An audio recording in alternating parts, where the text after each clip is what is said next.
Okay. Yeah. So well, one, thank you for doing this. And I'm like kind of open to like, I don't know exactly how Oh, it's this gonna is go. going to be like totally flowy. All I can say is this is how I approached it with my client. Like I had Okay. no fucking plan. I just like trusted we would go with it. And today I actually sent off the draft and like feel super proud with what came out of it, much of which was, what I transcribed from our recorded conversation.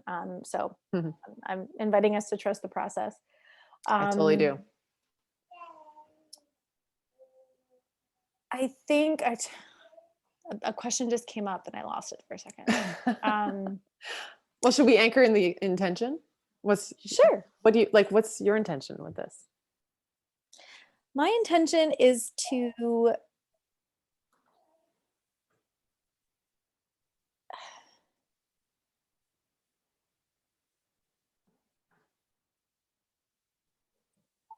just help you identify what's sticking, I guess what you are like intuitively confident in what you've written so far, and the parts that you're like, ooh, I'm not really sure about that. And then like investigate the doubt and see if it's, and see why you might be questioning yourself in some areas, if at all. Amazing. Well, I'm just open to one. It's cool to have someone else question you about the work that you're doing. And like my intention is to let it like flow through me. Yeah. So I like that there's like that we're going with it more naturally. Yeah. So yeah, so thanks. I'm excited.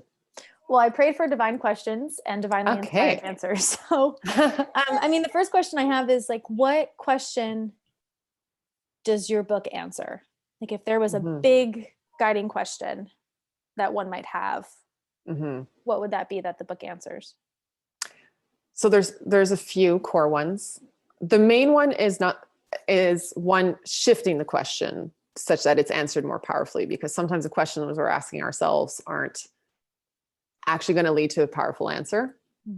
So the main one is like, will I be a mom?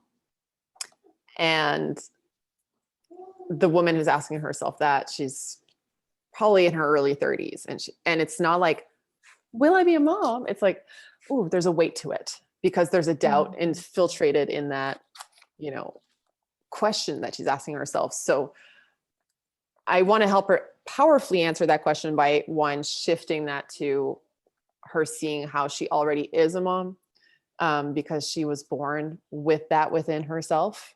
As a woman, you are born with that potential, just as an apple seed has a potential to be an apple tree and provide apples for the world. So that is definitely one of the core ones. So, and to really have her look at it from different angles, such that she's answering it from a place that like, well, okay, start from like that you are, and then how do you want that journey to go, and start creating that such that you're taking control and not feeling like you're a victim in life, but like happen to your life. Like, how do you want to create this journey if you're in control? Another question is, well, how do I prepare? Because my goal in helping her answer this question powerfully is that she is then like, okay, right, I'm going to anchor my vision. I'm going to reclaim my power as a woman, own my value, and design my life. So now, okay, how do I prepare for this beautiful role? Because my goal is also in writing this book that it's not arriving in her lap like reactively, but more proactively, because I think motherhood is a conversation that should be had at any time in someone's life. And as I've spoken to you before, it's like, you don't become a mom the moment you're pregnant or the moment you have a baby in your arms. Motherhood starts before that. It starts when you feel either that you make a conscious decision that that's what you're creating in your life, or you're answering that inner calling. For me, it always felt like an inner calling. It felt like something bigger that I didn't necessarily, and I feel callings. It's like, I don't need to explain it to you. I just feel called to doing this, that it's just like, for me, for my life to feel fulfilled and complete, I feel called to being a mother. And there's different ways to fulfill that. Sometimes it is bearing children, but other times it's bringing the qualities of motherhood to your life. And for me, that's where it started. It was one, seeing that, well, I want to be a mom. And how can I start living that being now? So those, to not go too far outside of the initial question, but those would be the core. Will I be a mom? How do I prepare? And answer some of the other worries is like, well, okay, I feel it's too late. Like, how can this happen for me? How will I juggle it all? So first and foremost, often the woman in her 30s kind of feels like she's late to the game and like is feeling rushed. So restructuring the idea of, okay, let's stop wasting time on that question and start honoring our sacred time. Because we have time, but it is limited. And so I think this is a general question of like looking at how we can expand that by living a life that is meaningful, but also like owning our desires so that we're not like wasting time with someone who doesn't want children, if that's what you really want. And then two, with the idea of like, how will I juggle it all, which is kind of alluding to what we spoke to at the beginning of our conversation is, well, the idea is to shift from juggling it all so that you don't, and give yourself permission to be fully in that cycle in your life. Instead of like, I feel there's such a misconception or this like ingrained idea, I think, in women is like, when you're pregnant, you enjoy it. But then as soon as you have a baby, there's like this societal pressure to go back to how things were before, like get your body back, go back to your job. There's a lot of like backwards thinking. And I want to change that and be like, let's move from like wanting to move backwards to like, let's bounce forward, but also learn, which is one of my biggest things I need to work on, is shifting from independence to interdependence. Because we live in such an independently focused society that's like, get all your stuff, like, get your job, get your car, get your apartment, your house, whatever. Be sure, like, and I think as women, it's like, the anthems from our youth. It's like, I don't need a man to make me happy, or like, all you single ladies. Like, there's so much of a like, we don't need men, like literally sung to us. And there was this like, you can do it, like you like just keep on doing things on your own, which you do need to have a certain amount of independence. But for me, a consequence was like, I have a hard time working with other people. And I think a lot of women feel that way. And that's why there's so much mommy burnout, because she's doing everything because she feels like she needs to do it all. So those are some of the core questions. Wow. So when did you first find yourself asking yourself, will I be a mom? What was that experience like? I can't really pinpoint to like when when will I be a mom, like when I started asking myself that question, but I knew it's been a while. Like, it had been a while that I was like, I want this in my life. And I do remember a pivoting moment where the way I looked at that question changed. And that was when I was working with my coach, mindset mentor, Ellie. And I don't remember what the purpose of that conversation was, like what we were actually working on, but every time I would go see her, I would cry. And I was crying about this guy I was hooked up on. And then we talked about my desire for becoming a mom. And it was the first time, I think, in my life that I didn't feel shut down when I said that. I didn't get the, like, what I had been getting up until that point, the traditional answer that was like, oh, it'll happen. Like, don't worry about that, focus on your career. Like, that was always a response that I would get when I would say I wanted to be a mom. It was kind of like, okay, cool. But like, what else are you focusing on? For the first time, someone dug in and was like, okay, I see that this is important to you. So what does it mean to you? And then she also led me to think, how can I live my definition of motherhood where I was in my life at that point, which was early 30s, single, like building a coaching career.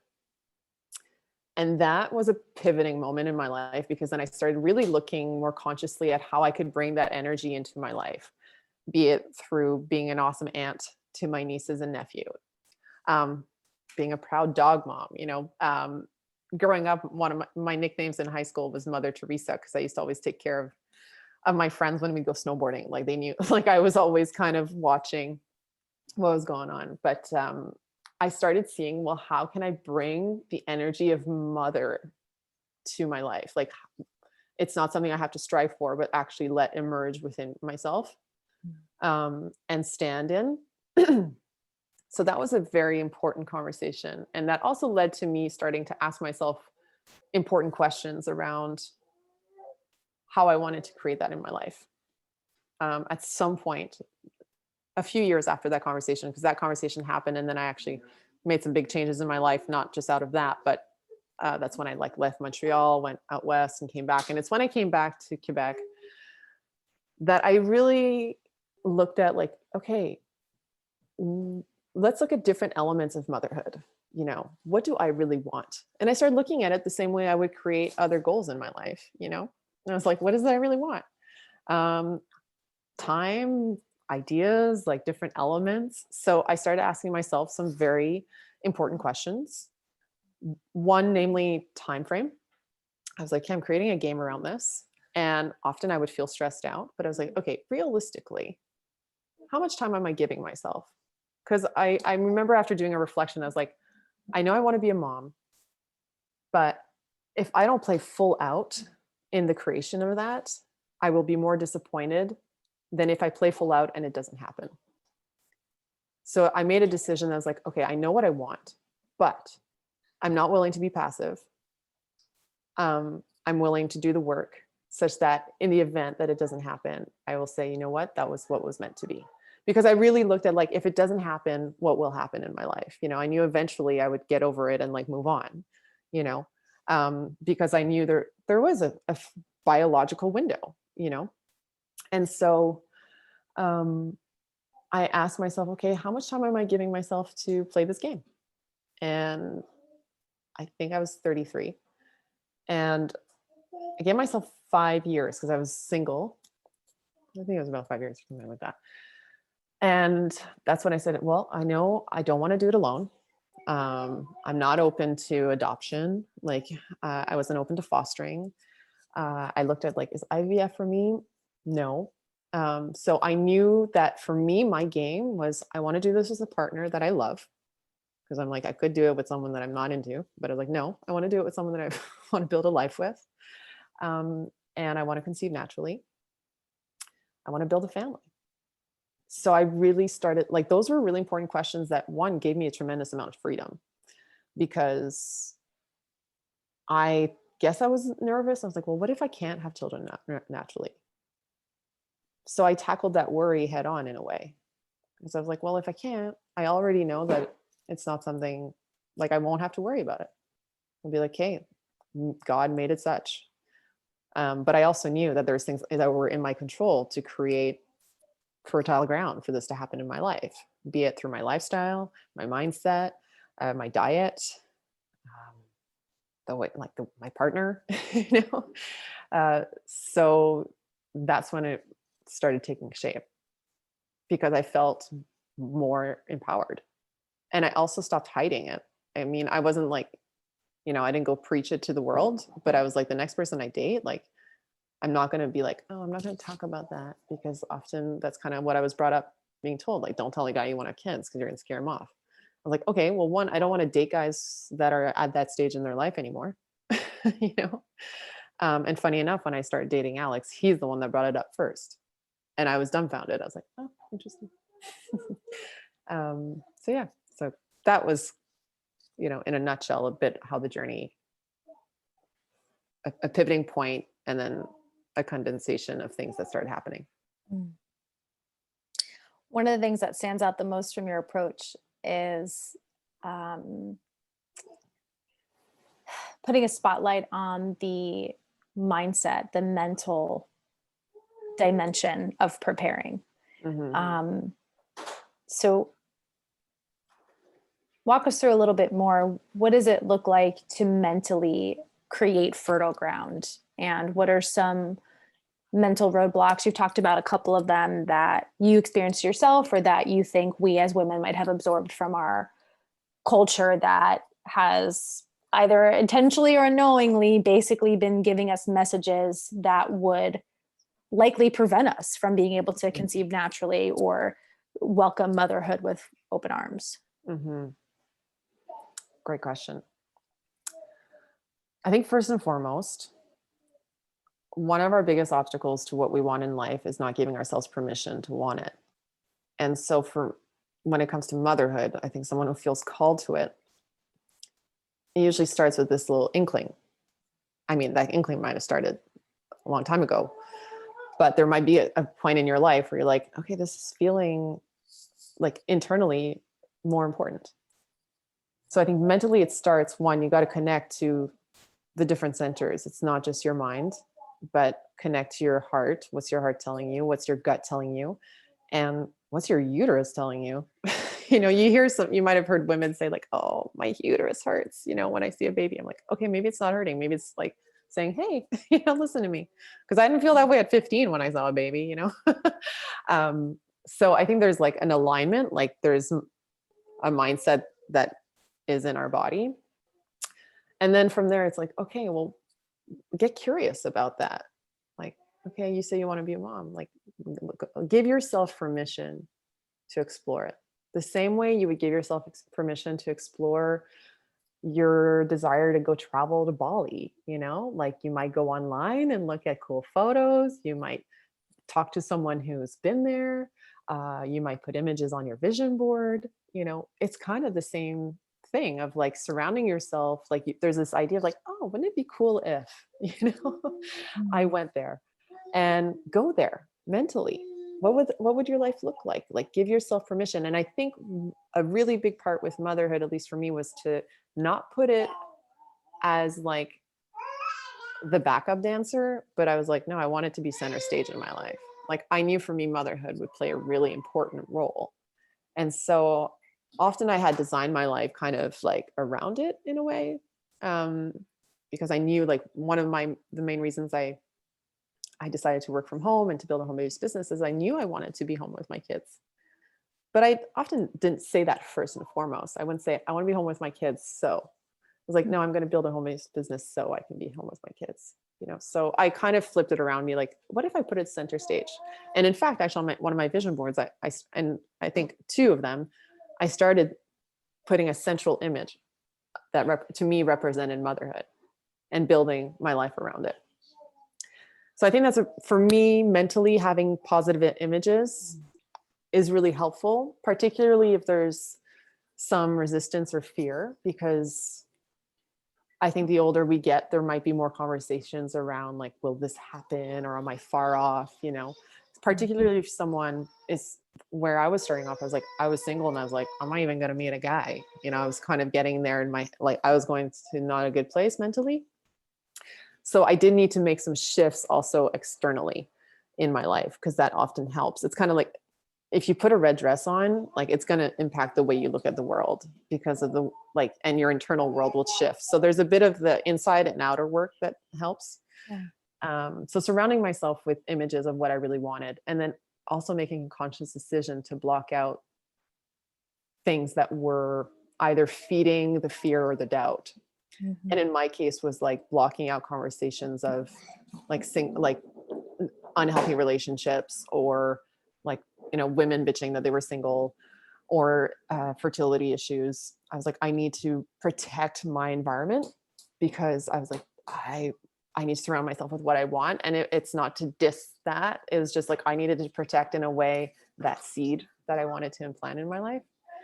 So I think those are things that people can do, and start having conversations with people that support you. You know, and I think, you know, what was interesting when I started making that shift, I also started working with more mothers. Like it's like more moms came to me. So it's as if it like kind of came out into the world. And, you know, two of my clients almost back to back were dealing with IVF. And I was able to coach them to look at motherhood differently. One of them had never spoken to her mother about what she was going through, but also her journey to motherhood. And in doing that, she realized that her mom had had a hard time conceiving her, and it deepened their relationship, instead of what she feared would be to feel judged. And the other, who I got an email from today, who's been a big source of inspiration for this work, had come to see me after a few failed rounds of IVF, and wanted to kind of reset her mindset for what would be her final round. Because she's like, we're not going to do it again. And in working together, she conceived naturally. And she emailed me today. Again, I got chills. Like, and she shared how our work together helped her see how she could bring motherhood in other areas of her life. Also have fun, and rediscover like pleasure in her life, because they're like IVF had taken a toll mentally and physically, and in her and her couples, in her relationship. So it was interesting to coach these women, you know, because in a way I got to share what I was wanting to practice. And now I feel it's like the next level of like wanting to share it with more women. Yeah. Because, It sounds like it's this incredibly beautiful balance. I almost want to say fragile balance, because I feel like it's so easy in all parts of life to go on one side or the other, between the permission you speak of, which is tied to fully embracing what you want, visualizing it internally, externally, like aligning your life in and out, aligned with that goal, like you said, any other goal.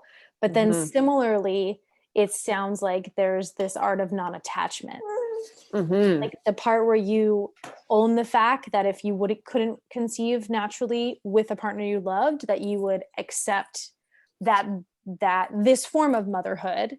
I love how you say there's many forms of motherhood we could choose to live in, that wouldn't work for you. So there's this element of non-attachment, and that just stands out also because I have a good friend who's seems like would be the exact reader of your book, who, you know, is very much bothered by the pressure of IVF that's been presented to her, as they've tried for a year and haven't been successful conceiving naturally yet. And just in a few conversations and knowing her, you know, intuitively, it feels like there's something happening on the mindset level, that there isn't, you know, kind of hardware that's not working and they won't be able to conceive. And that non-attachment piece is something we talked about. And then you hear that adage of women who finally stop trying then get pregnant. So can you talk a little bit more about non-attachment and how you feel that that's sort of the hidden secret to this process? Yeah. And I mean, one, you're bang on that being a key element, but I think one of the ways to get to feeling non-attached is to actually really lean into that, whatever it is. Like, let's say IVF being an example, like really look at it in the face. Like, non-attachment is not avoidance. So I think you really need to take time to look at, you know, it's kind of like fear. If you're afraid, like, don't run away from your fear. Like, look at fear. Like, what is it trying to teach you? Because it might actually be trying to tell you that, hey, like, this isn't something you're willing to look at, or let's look at it a little bit more, you know? So I think there's a big part of that, to create peace within yourself, is to like be with it. And then really, again, like, it takes time to sometimes identify, like, what is it that I really want? So I think that's where the time frame is really important also, to like get real. Like, I feel like we were talking about the feminine energy, and one of the things I introduced with is that we need to look at this from a feminine place, because, you know, motherhood is inherently feminine, and we need both the feminine and masculine for this work to happen. But in the creation of it, like, the feminine energy is in charge. Like, she's the one laying the fertile ground. So I think one of the ways to get to the non-attachment place is to cultivate this sense of femininity within yourself. And for a lot of women, that might feel hard, because as we were talking at the beginning of our conversation, like, they might have an overly like go-getter attitude of like, I'm going to go get it, I'm going to do this. And there needs to be a bit of a like opening to receiving, and of dancing with flow. And I think with the divine timing kind of conversation, is that if you're feeling rushed or pressured, then you're not in alignment with what it is that you really want. So to get to that place of non-attachment, you need to get to a sensation of like, does this feel like good to me? You know, like, sometimes like moving fast feels good. Sometimes slowing down feels good. So it's like looking at what's your natural rhythm. Mm. Then I think that those conversations, of course, people are going to share what they want, you know. So like, I think like I see, let's say IVF being like it's a very common conversation when we're having children later, but it's not like a 30-year fertility drops dramatically like overnight, you know. But I feel that like I think a lot of the conversation around motherhood is very fear-based. Ooh, nice little bite. Thanks. So I think you need to get to a place where instead of letting the fear dominate you, is you say, okay, let's sit down, let's talk about it. And I think a lot of people aren't doing that because it's scary to do that, you know. It's scary to look at, like, especially someone who might be on that journey. And I think this is why it's so important to have this conversation proactively, is that a lot of people are doing this reactively. They're having trouble conceiving naturally. So it's harder to look at things when shit is hard, you know. Like with my client, like it was hard to have, like, for her to reach out after 3 failed rounds, you know. Emotionally, she was depleted. So one, if that's where someone is starting, they kind of need to like give themselves time to heal. And so there's actually something that I've incorporated into the process. Bali, sorry, Alex is leaving, it won't take long, is there's a few stories we need to create. One, like, what's the ideal? Like, what's your dream? You know, if motherhood unfolded perfectly for you, what would that look like? You know, and like give yourself time to define that, like, and start maybe writing it several times, or, you know, I talked about the vision board before, but like step into what you want. And it might feel awkward at first because it might be scary to actually say what we want. And I think as women and the balanced feminine, we need to learn to communicate what we want. And this is like, we can elaborate on that after. But there's that story that needs to be declared. And I think for a lot of women, they keep it secret. So you need to put it out there so that one, you hear it first, you know, and really look at what you want. And the other one is like, okay, where are you at in your life right now? What's your current story? Like, where's your starting point? Kind of like entering it in your GPS. But like, I feel writing it by hand is a very powerful way to just let it out, whether it's your feelings, but like, let's look at facts, you know, how old you are, who you're with or not with, or, you know, let's say referring to your friends struggling with IVF or conception, for example, considering this, considering that. The next story, which I think a lot of people don't look at, which sometimes prevents us from feeling unattached, is what's the story in your head of how you wish things were? And so I have people look at that because you need to also get real about your disappointment, you know, someone like, if there is, like, you know, but often there's this other story in our head that if we don't look at it, is just going to continuously put, you know, obstacles in the way between where you are and where you want to go. So looking at the story of where you wish you were, and then either burn it or enter a grieving process, you know, because you might grieve that, oh, you know, for the longest time, I thought I'd be married by 25 with like 4 kids or whatever. And then you're like, I'm 35 and like, whatever. But you might have to grieve this story in your head or this fantasy or expectations. And I think looking at it is a really beautiful way for it to to get it out of the way. And another, like, sometimes what you have to do is like, and this is kind of an exercise, is like, okay, you got these 3 stories. Now read all of them. Which one do you want to keep on writing? Do you want to stay hung up on your fantasy? Do you want to stay where you are? Or do you want to focus on your dream? At some point, you got to make a decision. And so this is where I think in the work, like, that's where you can't force someone on there. Someone, like, some people like their drama. They like to stay in it, you know, and be like, oh, like, I feel sorry for myself. Okay, great. Like, but at some point you got to get tired of your own shit and be like, you know what? Like, this is like, I'm going to go for it. But I think the grieving process sometimes helps you, because the 5 stages of grief kind of get you to, like, there's, I don't know if you're aware of them, but they're not necessarily linear, but you might feel depressed, you might feel angry, you might be like, oh, but what if? And then there's a point where you do get to acceptance, and then there's this like resurgence of like, okay, now I'm ready to move forward. So that, I think, is a powerful thing to look at. And I liked Sheryl Sandberg wrote a book that I did not read, but I had listened to her interview with Oprah. It's called Option B. And she wrote it after her husband passed away suddenly a few years ago. And I think it was a friend or a therapist that had given her this idea that, like, okay, option A is not here. So what's option B? She had given an example that there was a father and son activity at school or something. And, she was sad. Like, she's like, my son will never have these father-son things. But now she thinks, okay, well, option A, which would be my ideal, isn't here. So what's my option B?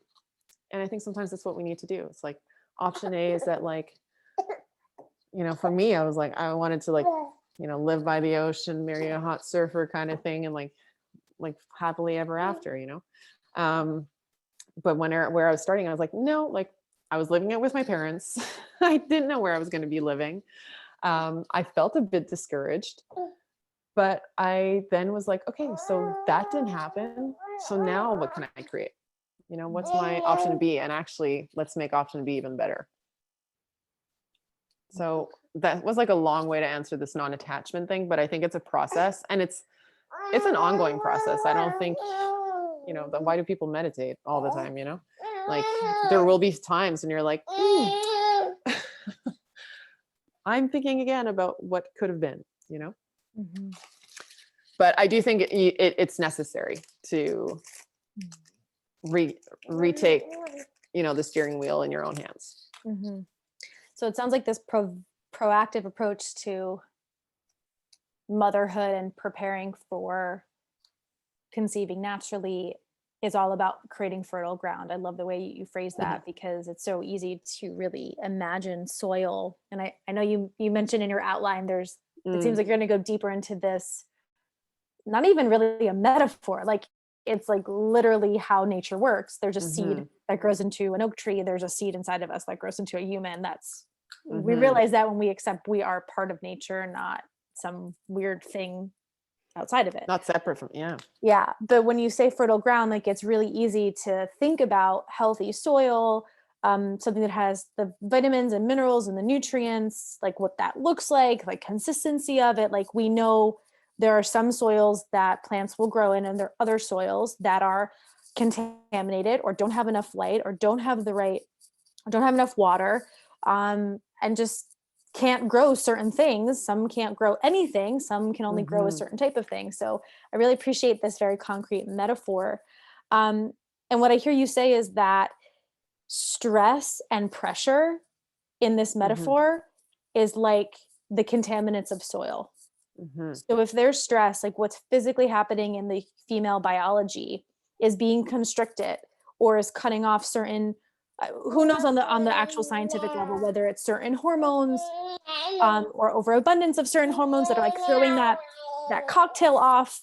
But that's what I hear is like stress and pressure, which at the same time you're saying is the dominant energy of the motherhood conversation, which would be all in fear, is the exact opposite of the energy and the mindset one needs to keep fertile ground in their actual yoniverse of where they're going to grow this child. And the other thing that stands out is this whole concept of non-attachment. Sounds like it's very interconnected with acceptance, and that acceptance is simply looking at the discrepancy between where your life is, so reality, versus where you wish it were, which is not what's your present reality, and grieving that sense of loss or disappointment. But from that acceptance is where non-attachment kind of more spontaneously arises, because non-attachment is one of those funky things, right, where you can't like force yourself into non-attachment. No. But I hear that there's a more like tangible process of acceptance, and from acceptance non-attachment will more naturally arise. Yeah, well, and I think one way that facilitates that, at least I'm very future oriented, but I think when you don't see anything past these stories, when you're not seeing something that lights you up beyond what you wish was, then you stay with it because you're like, well, this is more entertaining. You know, this is more like, it's easier for my mind to think about what could be because I don't really know what I'm looking forward to. So that's where like starting off with giving yourself permission to dream and to start, even if it's hard at first, it doesn't mean like overnight you write it and like have a Jerry Maguire moment. You might, but there might be some preparation of just like initially giving yourself permission to like, well, what could my life look like? Like start looking. I give, you know, in other programs and even in this book, I'm like give yourself a dream week. You know, give yourself space to explore. And if you're really caught up, then you might need to do a really like sudden kind of shift in your life to change your neurochemistry. You know, it might be like, I'm going to have a freaking cold shower every day for 30 days. Or it might be like I did. I was like, I need to get out of this environment because this environment was not fertile for me. In Montreal, I was like, I'm done here. Like, I don't like, this is not where I'm called to be. That felt like it felt good to do that. It wasn't like, oh, I hate you guys. It was like, no, I need to get out of here. This is not where I'm called to be. So I do think when you cultivate something to look forward to, again, going to the analogy of the trip, it's like, oh, I want to go to Hawaii. Like, that's exciting. You don't need to know how it's all going to go, but it's got to excite you. And then it's when you buy your ticket that you start preparing yourself to that journey, and then you arrive there, you know? So I think you need to kind of design like what's exciting again. And sometimes it starts really small, and then like start there, you know? And the other thing I think, again, is in protecting with the acceptance thing is because there's so many, like a lot of negative conversations. Like, I sometimes, you know, I one thing that frustrates me, and that's one of the reasons I want to bridge the gap between aspiring and moms and soon to be and new moms, is this kind of like secret society that it's like, you don't feel like you're part of the club until you know, you've got a bump. And I often felt kind of excluded. And then suddenly you're pregnant and everyone's telling you all these things about motherhood. And you're like, why didn't we talk about this before? You know?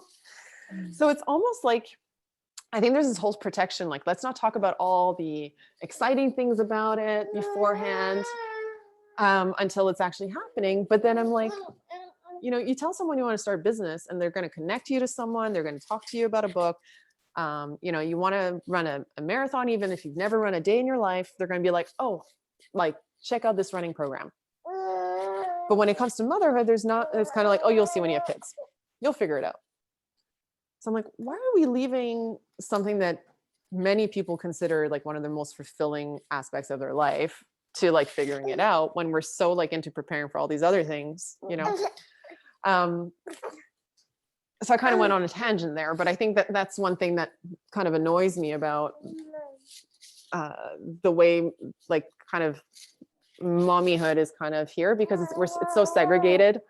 And I think part of it, the acceptance, is start surrounding yourself with positive role models. Have conversations about motherhood with moms who inspire you, you know? When there's kind of like this idea is like, oh, it's gonna be so hard, it's gonna be so this. It's like, is that what feels true to you? Like, that didn't feel true to me. Like, I was like, I feel there's something really beautiful about having children, you know? And I'm lucky I have a really good relationship with my mom, and I got to see what it was like for her, and there was definitely its challenges for sure. But I was like, shouldn't it be like a beautiful thing, you know? Why is it so hard? And in becoming a mom, I'm not gonna lie, like, as you know, I've had some serious challenges. It's been so amazing, and it's been difficult. And I think I've had to go through some of these challenges to also kind of understand what a lot of moms are going through, and be like, we need to put a stop to this, because most of the time it's not the baby, it's our relationship to it and to our lives and to the way we're being. So I think, and the energy we bring to motherhood, you know? So yes, I kind of went off there. So that's actually kind of how I want it to come full circle, which is with the last question of the three that you feel this body of work in this book speaks to, which is how do I juggle it all? So tell us a little bit about how you've been learning to juggle it all. And I'm so curious to dive deeper into that. I mean, to hear you say it's really not the baby kind of reminds me like when I was a teacher, and I was like, the issue is not the kids, it's the friggin' education system that makes this super stressful and why it's not working. So talk a little bit more about how you're quote unquote juggling it all and what you're noticing needs to shift in your relationship to your partnership Mhm. with your partner and your relationship to being a mother. Yeah. Um, well, okay. So early on, actually, I think in August or something, I had been off of social media for about almost 2 years. And then when I went back on, I don't know, I said like, oh, do you guys have questions for me? And one of my friends who's a coach, he sent me a question. He said, what's the best and most challenging thing about being a mom? And there's a lot of things that came up for the best part. And one of the elements of the challenges was that I was like, mentally, I'm already feeling like I need to have like my career stuff figured out. And I've noticed how, and this kind of brings back to a point I mentioned before, like, I was like, I've bought into this idea that my career is more valuable than what I bring to motherhood. And making money and contributing financially is more valuable than being a great mom.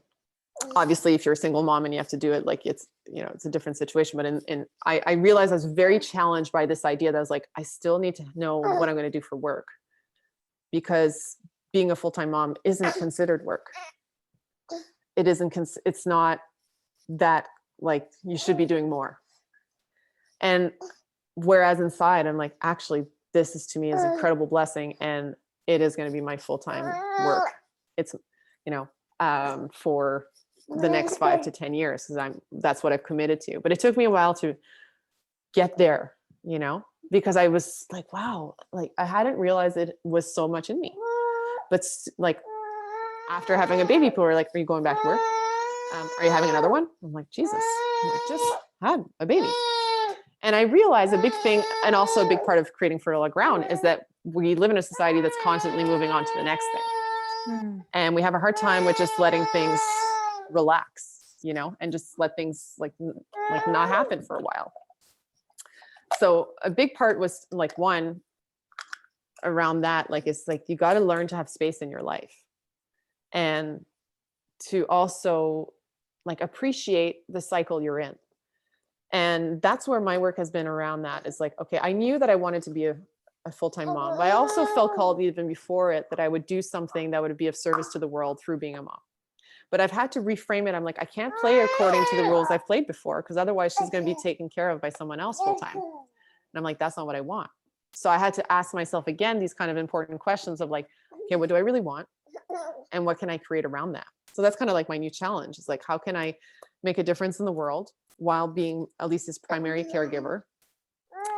And obviously with the pandemic, that kind of brought different challenges, because normally although you're the primary caregiver, like other people can care for your child, but that brought another level that I wasn't expecting, like not having, like, we can't have people over, like not having people hold your child. So it has created this thing that I wasn't prepared for, like where we're very dependent on those you live with. So I think that's one thing that, I've had to kind of reframe and learn to ask for help more. So in a way, that my goal in writing this book is like sharing, the things that worked for me in preparing, but also the things I forgot to look at that I only saw in becoming a mother. And for me, the big thing is learning to, one, own your value, that how you contribute to the world is multifaceted. And we need to expand that view in society.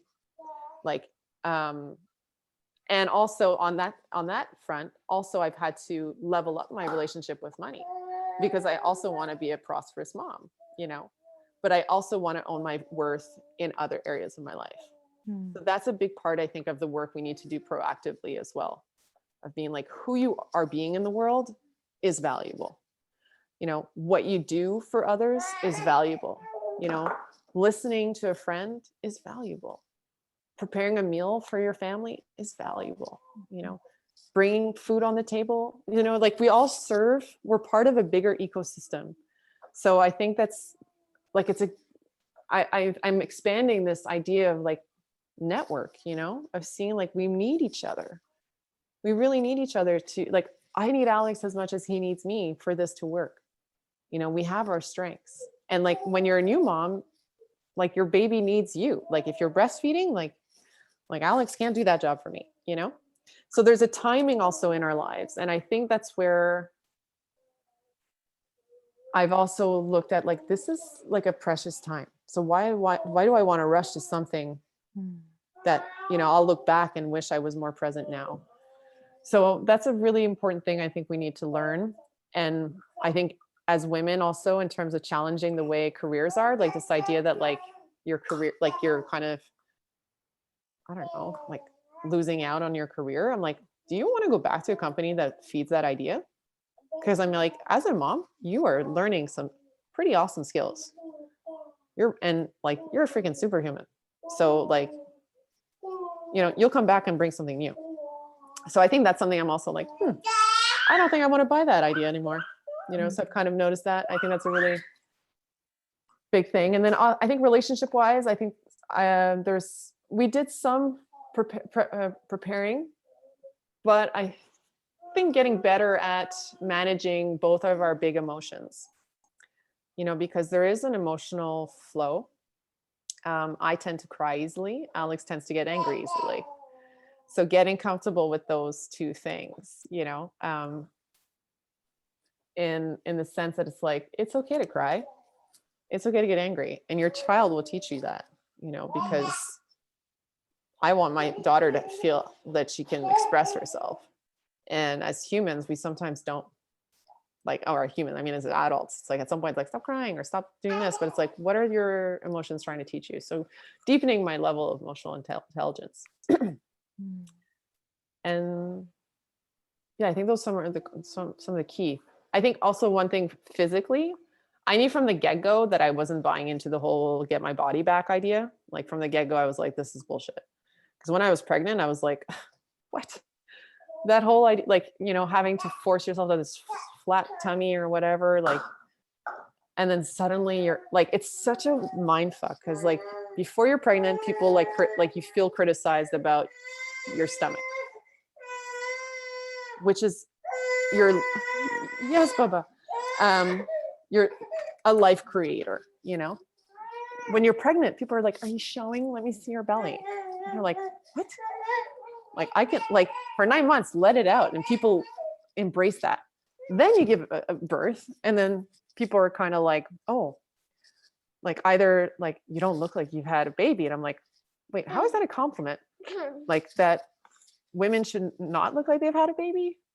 Like, and if someone carries that belly the rest of her life, she should feel judged.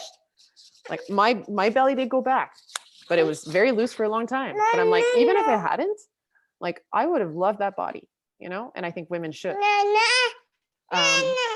So I think physically in preparation is also like, learn to love your body. I'm big on like, I don't know, stand naked in front of the mirror. Start appreciating the way your body transforms. Look at your vagina, take care of your, like, look at how your uterus changes throughout your cycle. Sometimes we judge ourselves for being bloated, before our period or whatnot. But I'm like, this like organ is doing something necessary for you to create life, or, to shed the one that wasn't fertilized, That's some. So it seems like, again, in very full circle fashion, the word that keeps coming up is permission. And that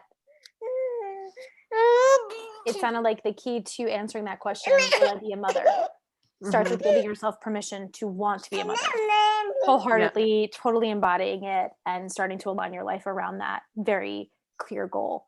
Yeah. And then once you are a mother, the answer to juggling it all is giving yourself permission to actually now be a mother, wholeheartedly, fully embodied in all aspects of life, if that's what you choose.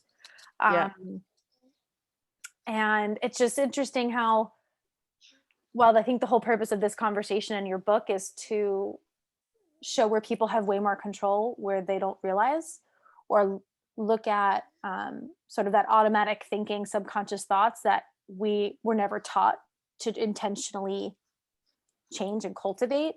Mhm. that there is so much pressure societally from the journey to wanting to become a mother to actually being a mother that is just rifled with judgment and pressure and this expectation to do it all, but at the same time not valuing the fruits of motherhood. Mhm. And perhaps that's its own other book. That's Mhm. more of like a social political manifesto for, again, this type of feminine leadership, including motherhood, that you and I have been Mhm. talking about for a long time. Um, yeah. Yeah, there's timing is a big thing. Like look in nature, timing is everything. And I feel there's a big like I'm every all the other roles of my life um as a mom too. I'm still a sister, I'm still a coach, I'm still a daughter, I'm still a yogi, I'm all of those things. And I was a mom before I became one. And I think it's just there's different times for these roles to shine, and there's different phases where we want one of these to emerge. It's like when I Mhm. became a yoga teacher, like that was the predominant role in my life, and there wasn't judgment about letting go of making that a priority. It was kind of like, yeah, I'm focusing on like my yoga practice and on like embodying being a yogi and being a teacher, and like I for me it's like I still am that. It's just not like the main um aspect of my life that I'm focusing on right now. And I think with motherhood sometimes it's like people are like, there's like this, like it's as if it's wrong that you're making it a priority. Not for everybody, but I think it depends on different cultures. It's like, oh, but you got to make sure you balance every other role as well. You're like, well, let me just enjoy this time, and like there will be a time where like I'm a different role will be number one. Mm. So and another thing that I'd like to say that I think is really important is just, yes, you want to talk to Christine, is the fact that we, isolate it, even from early on.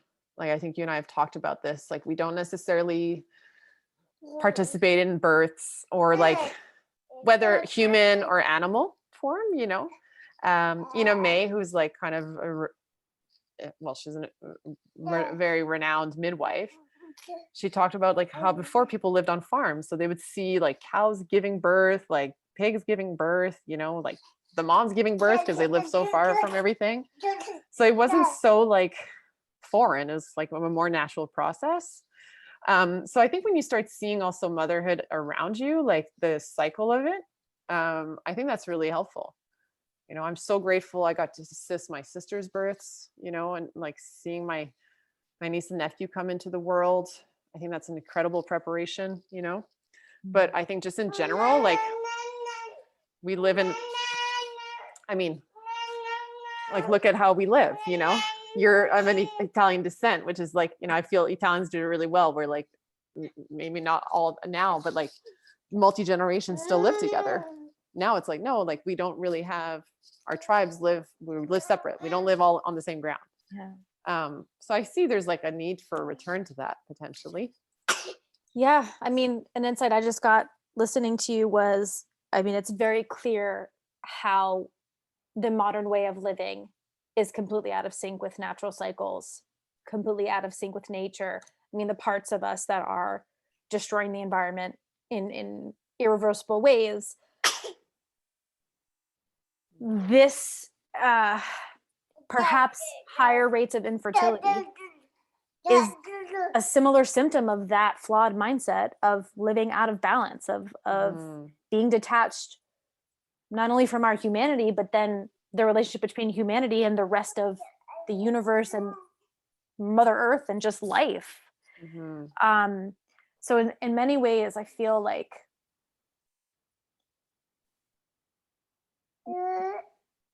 again, infertility being the opposite of having fertile ground. It's Mhm. a symptom of how we're living out of balance that isn't being talked about. It's almost like a lot of other illnesses, I feel this way about cancer as well. It's like become this thing that just like, well, everyone's struggling with that now. So like, Right. here's how you treat it, but let's not talk about what's creating it and how, why it's there in the first place. And so it just ultimately sounds like there's such a need for what you're talking about and what you're writing. And, I think the biggest affirmation is that I've learned so much being 32, engaged for 3 weeks now. And as I shared with you, like finally setting my timeline, thanks to some of our conversations of, I think maybe 3 years from now is when I would even be ready to start a child. I think that timeline of like, how long will I be willing to try to conceive naturally would be an even larger window, maybe the next 8 years. And the second, going back to my friend who I dearly, dearly love, and I'm like energetically thinking about in this conversation, like the first thing I want to do is share this recording with her, which by the way, I would only do with your permission, but which is another way to say like, I can't wait to share this book with the people that I love. Well, yeah, you have my permission. That'd be absolutely. Thank you. And I do feel like I was talking to Alex today, like I was just like, I feel this is like bigger than I thought,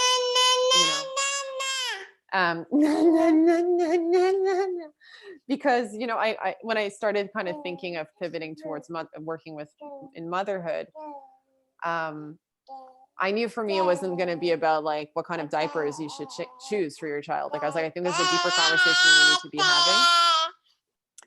having. And I think I don't know if there's this story of like a little boy goes to his dad's office and the dad's working and he's like trying to get his boy to like go play. So he rips up a page of a magazine of a face of a man. And then he's like, okay, go put it back together and then we'll play.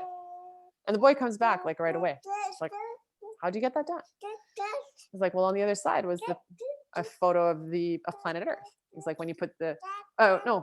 Okay. So I'm getting it around. So the guy gives him the photo of planet Earth and he goes, put it back together and comes back. He's like, well, how did you do that? He's like, well, there's a photo of a man on the other side. When you put the man back together, you put the world back together.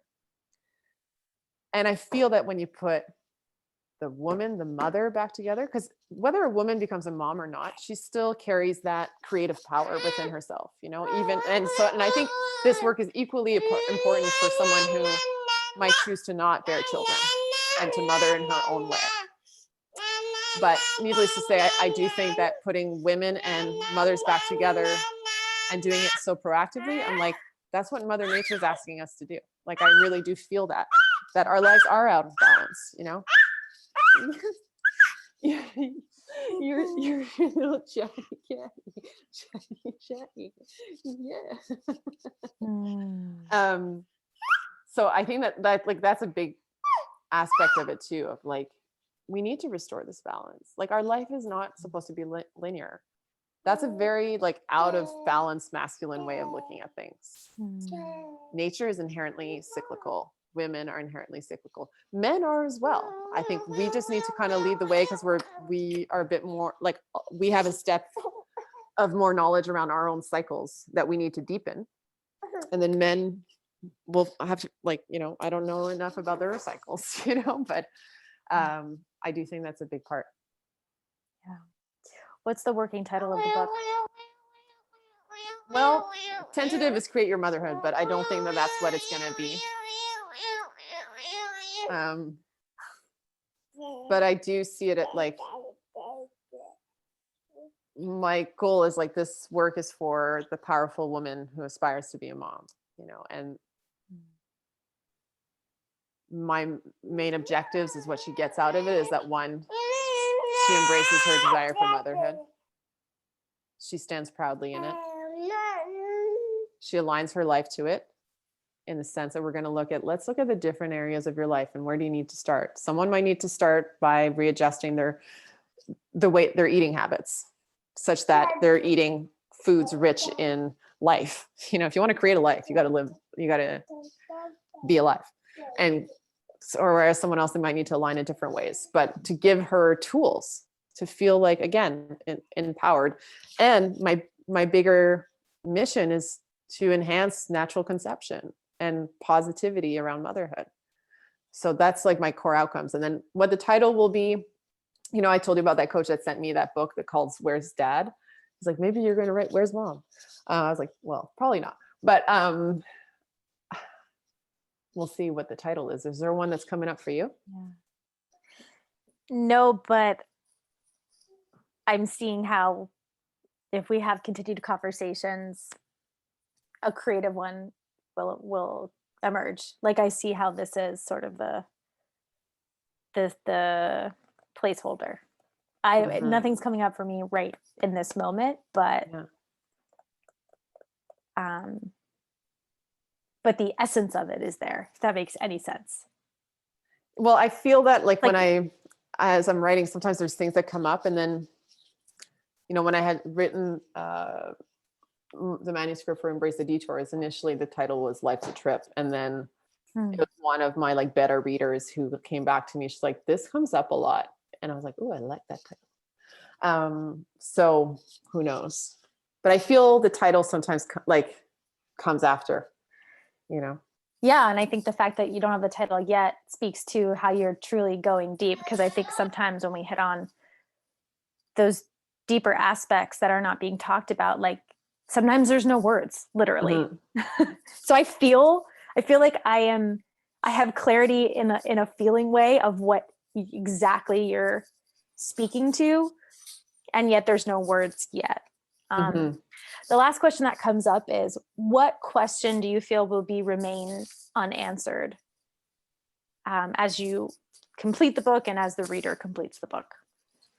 Ooh, I like that.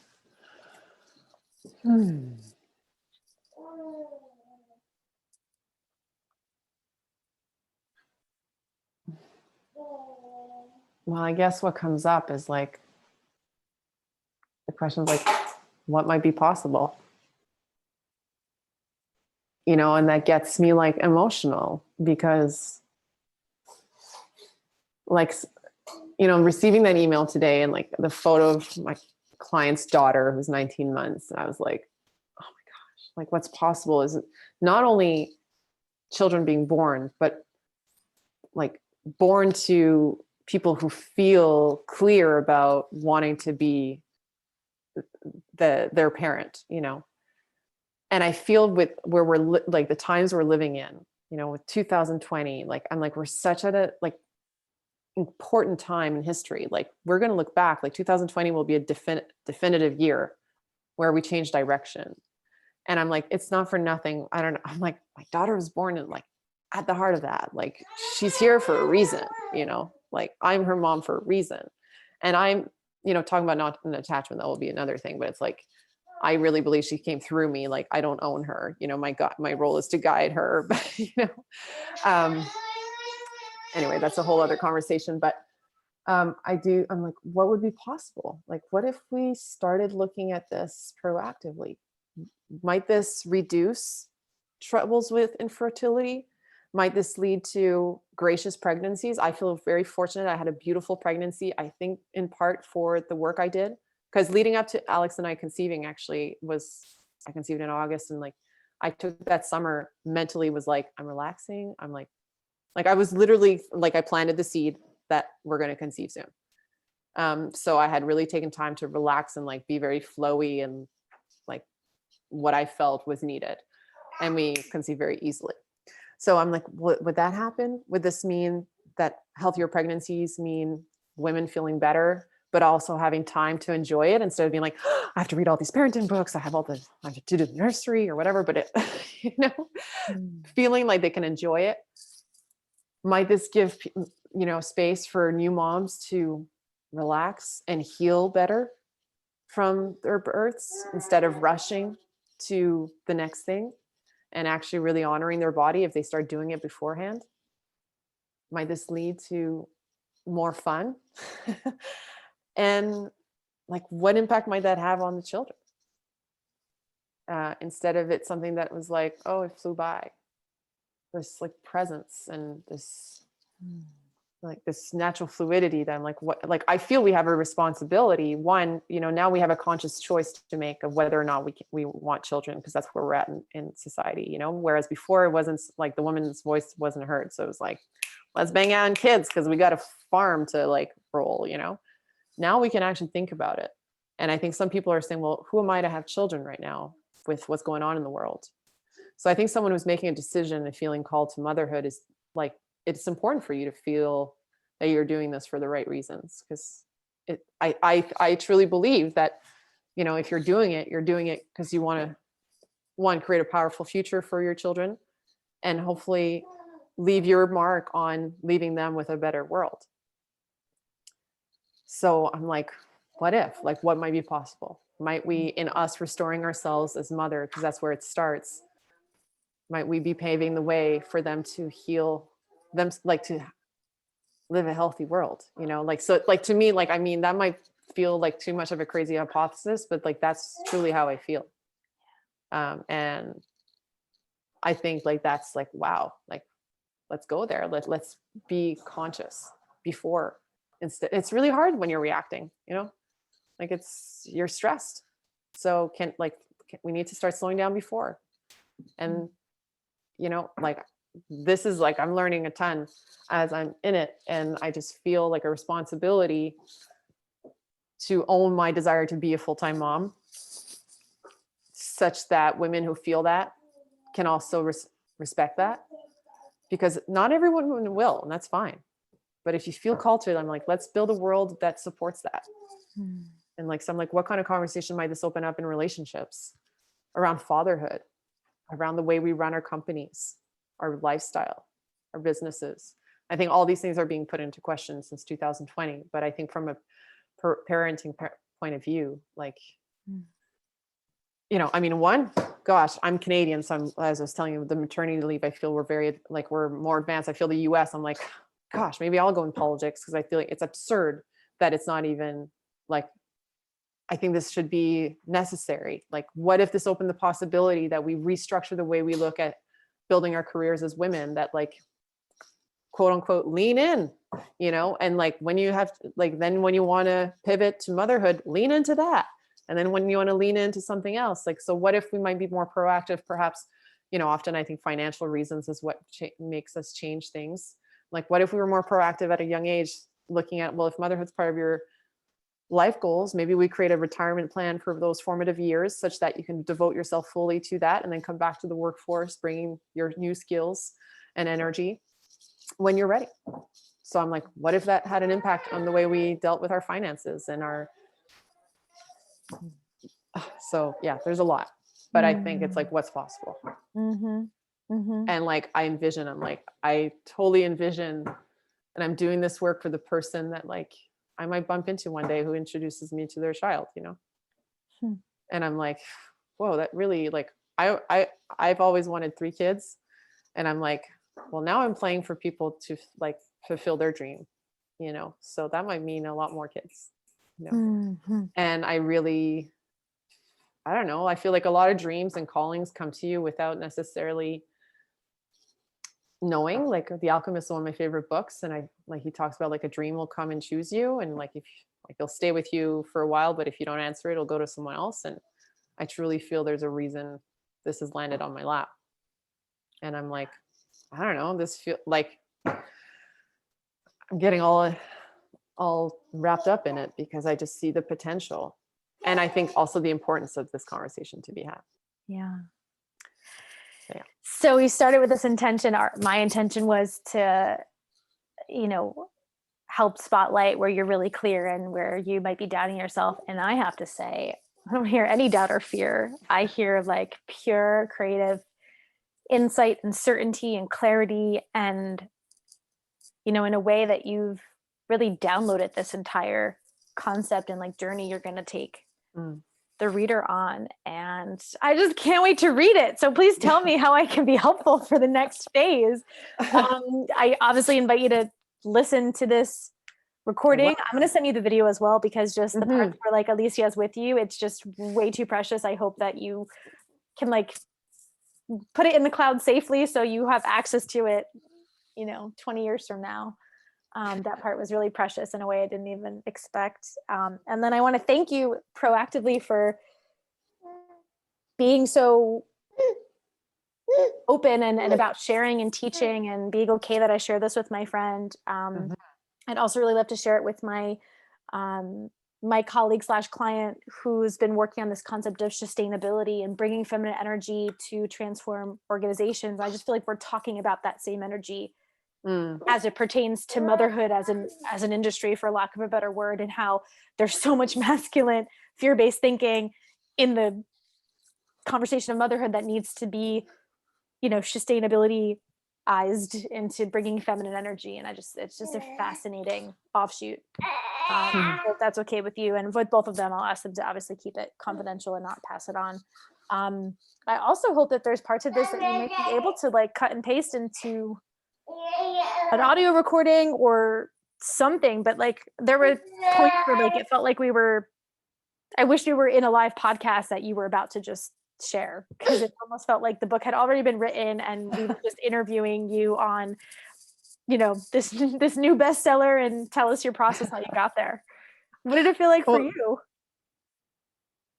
Well, I recognize as I talk about it that I feel very passionate about it.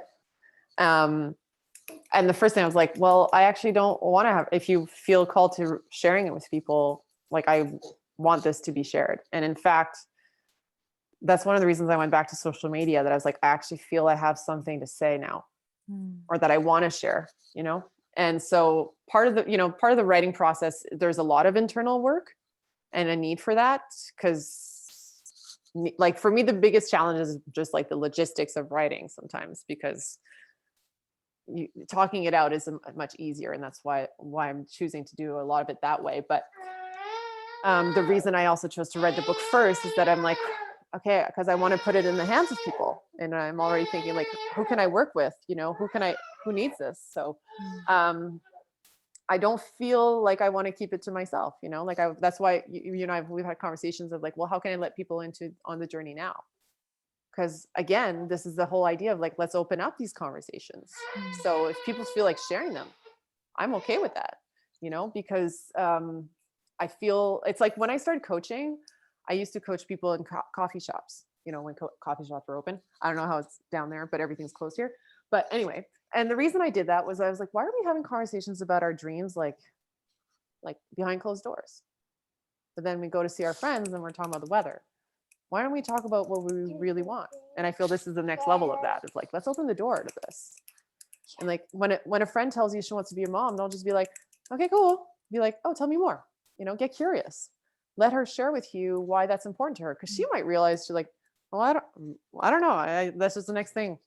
Then she might realize, well, actually I don't really want to, but everyone in my family, so it's like, let's get curious about the things we kind of sometimes feel are either a next step or just supposed to happen. So yeah, that's what was coming out for me. I think also it's really cool to be able to share it. So I really felt great, a lot of gratitude. And some of your reflections back. And I think when I hear it back, also some of the things that landed and some of the ways you expressed certain things was kind of like, oh, cool. I hadn't seen it that way, or like it expanded on some ideas. So I appreciate that. Yeah, it's fun. Total fun. Yeah. Alicia, what did you think, baby girl? I think that's the perfect ending. I was going to start the recording, but she gave the final last words. Yeah.